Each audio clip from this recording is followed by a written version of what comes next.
Thank you very much. The title of the talk is a little different from that which is printed in the papers that have been given to you. It's about medical ethics.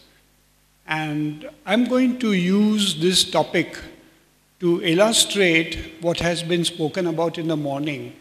And that is that there are many lessons we can learn from our ancient heritage, especially the heritage of Ayurveda. And if we tend to forget those lessons, then that is to our great disadvantage. Now, when the science of medicine is concerned, it's not only to the disadvantage of the doctors and the other medical staff, but more importantly, it's a big disadvantage for the patients and the patients' families. This is how we believe Ayurveda was transmitted from the Matsya avatar of Vishnu in the form of the Vedas, and the Atharva Ved in particular was transmitted eventually to Charak, and that is how the science of Ayurveda has come down to us. This is the traditional belief or mythology of the development of Ayurveda. Now, Ayurveda has been termed the science of life. This is quite different from the modern description of medicine, which is curative. It is curing disease, preventing disease, whereas the emphasis in Ayurveda is on life, on the science of life. And the Charak Samhita and the Sushruta Samhita, these are the two great bodies of works from which we acquire knowledge about traditional practices in those years. The exact era in which the Charak and Sushruta Samhita were written is not quite clear. Our experts claim that they were 5000 BC. Western experts claim that they were 2000 BC.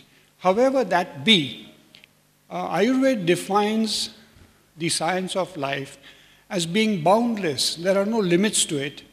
It is eternal. It is true for all time. And it is auspicious. Why is it auspicious? Because the science enables us to help people. People who are suffering, people who are in pain, people who are in imminent danger of death. It helps us to help them. And any science which helps us to help people is auspicious.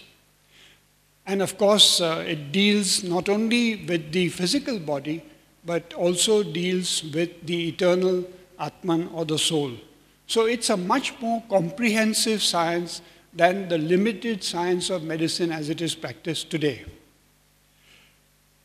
Its ultimate goal, the ultimate goal of Ayurveda, was to liberate us from the cycle of birth, death, rebirth, and so on. That was the ultimate goal.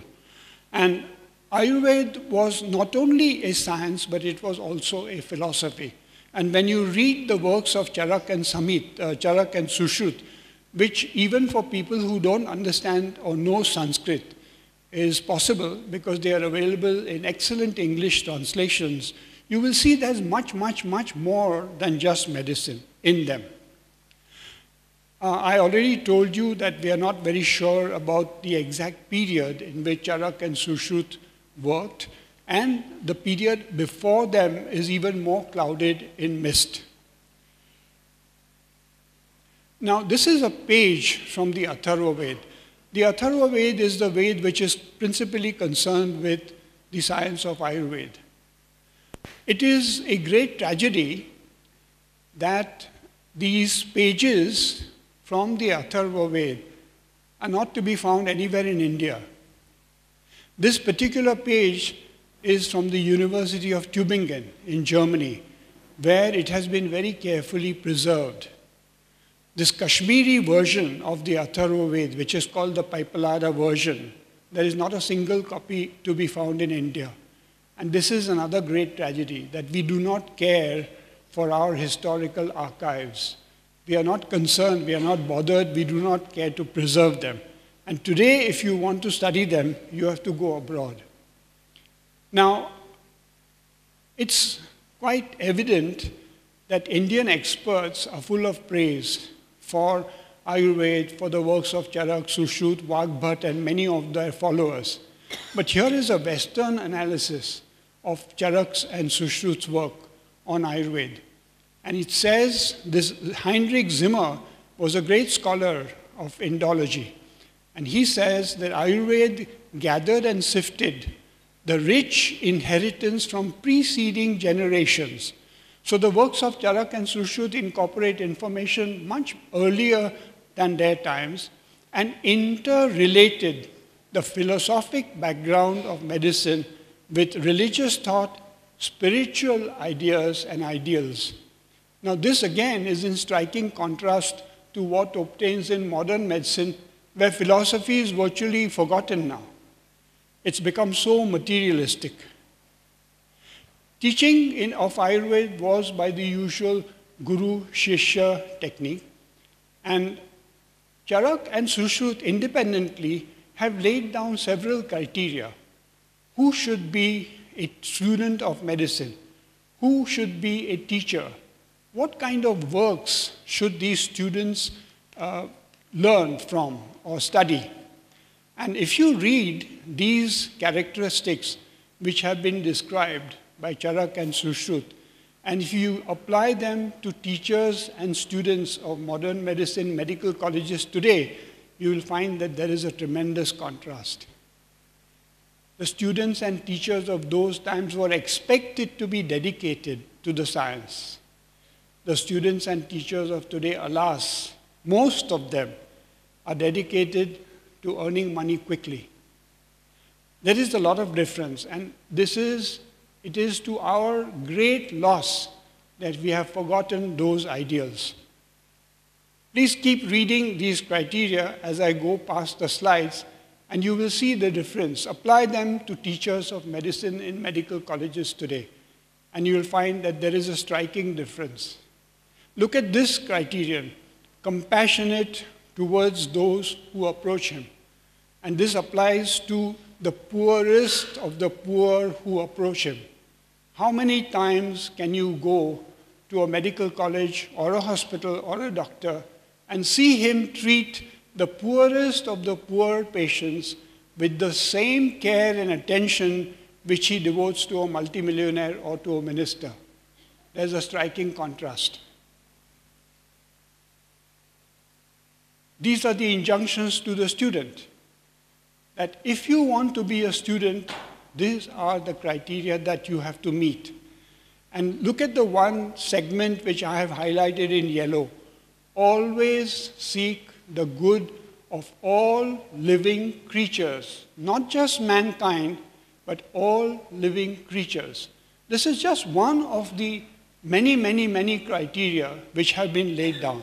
Speak words that are soft, unstained by impurity. They should be truthful, honest. Do not cheat the patient. Do not lie to the patient. Here are some more injunctions. And the last of these, the one which I have quoted at the end, can be forgotten by a medical student only at his own peril and at the peril of patients who are going to seek his help.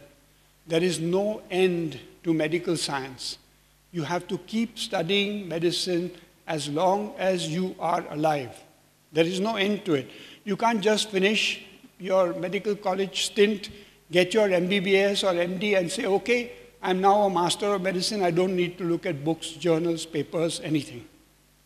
This is at least 2,000 years ago that this injunction was put forward. Similarly, there are criteria for what should be an ideal textbook. Again, look at the last sentence. A treatise of this kind dispels ignorance as the bright sun dispels darkness. Then there was information about how a diagnosis should be made, about how you should offer a prognosis to the patient.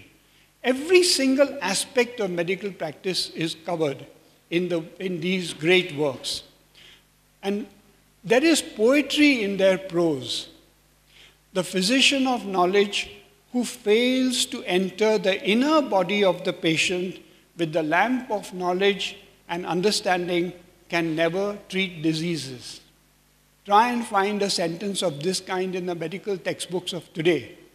You will be disappointed. There isn't one. Then about prognosis. How should you tell the patient and the family as to what is the likely outcome after treatment? All these were covered. And then they provided aphorisms for the students about how it is important to understand rather than to mug up, rather than to learn by rote. And they also provided analogies, like a donkey who is carrying sandalwood is unaware of the value of the sandalwood. Similarly, if you just mug up, you are unaware of the value of what you are not understanding. And there are more, many, many more like this in these works. Then there is also a consideration of how much money should a doctor receive when he treats a patient. And honestly, it is acknowledged that you are not out to do charity, you are out to earn a living for yourself and for your family. But gain is not your main motive. Your main motive is to help your patients who are suffering, who are in pain, who are likely to die. That is your main motive. Gain is a secondary motive. And contrast that with what happens today, when gain seems to be the principal motive with many, many, many doctors. Then there is a prayer which has been written by a Buddhist physician. And I think this prayer should be deeply embedded within the minds and hearts of every single doctor today. This is the prayer. I'll leave you to read the prayer. Now, it was believed that if we do good deeds, then these good deeds will reward us in the end. And this person, Shanti Dev, says, my own being and all my pleasures, all the rights that I have achieved because of my good deeds, past, present, and future, I surrender so that all creatures may win through to their end. And he's particularly referring to his patients. He said, I hope if my patients can be benefited, I'm willing to surrender everything. I'm willing to surrender all these if my patients benefit in the end. Finally, I have put up a couple of books which you might like to look up. These are very, very interesting, full of wisdom and knowledge. And if you're interested, these may be of benefit. Thank you. See, now it's more and more proved that allopathy is a symptomatic treatment, doesn't go to the root of the disease. What do you think is going to be the future of medicine, Ayurvedic or energy medicine? They started doing at a cellular level. You can, each cell is intelligent, and they say the future of medicine is going to be a whole person medicine, and which is, of course, similar to Ayurvedic. The question is, what is likely to be the future of medicine? On the one hand, we are going into cellular medicine, and even much, much more fundamental, we are going into genetic, chromosomal, cytoplasmic, and other such variants of the findings that we get in individuals who are diseased. And on the other hand, we have the principle of holistic medicine, where we have to consider the patient as a whole, and not only the patient as a whole, but the patient who is in his particular milieu, in his particular environment, because environmental factors also play a great role. I think cellular medicine and medicine which goes into the deepest minutiae of medicine, they help us, because they help us to understand the basic nature of the disease, what has gone wrong, perhaps even why it has gone wrong. But we cannot treat chromosomes, we cannot treat mitochondria, we cannot treat cytoplasm, we treat patients, we treat human beings. And therefore, medical therapy has to be holistic. It has to be not only concerning the entire individual, but the entire individual in the environment in which the individual lives. That means the stresses and strains he's subjected to, the kind of physical and chemical environment that he is subjected to every day, and so on.